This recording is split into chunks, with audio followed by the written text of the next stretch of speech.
First of all, let me just say that the flying the missions has nothing to do with bravery. It has to do with professionalism.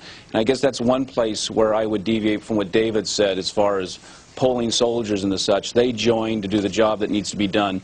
What they're looking for is leadership. This is clearly not our best effort. The question is whether it'll be enough.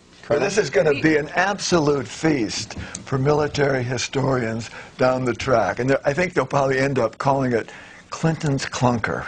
But the problem is we totally underestimated Slobodan Milosevic. What were we thinking when we said, oh, if we start the bombing, he will back off and we'll be back at the negotiating table? I want to go back to my original question, which you ducked the first time I asked, and that is now you want to take it a step further. You're willing to send in American boys on the ground to continue this fight. Sean, you didn't hear me. I want to start with arming the KLA. Why is that off the table? Why aren't we talking about that? See, now there's an area you and I agree with, and I actually think before we need to do that. Why can't we get our policymakers But before we got involved in the bombing, Shirley, why didn't we at least debate that or discuss that? Why did we move forward? Now, wait a minute. Now the next question is, but you're willing to take it a step further, and you want to send troops in. Yes, but I want answers to why we're not arming the KLA. The reason we're not arming the KLA is because they don't exist anymore. That's how we brought Milosevic to the table. He only understands force. Colonel Hackworth. Okay, let me say this.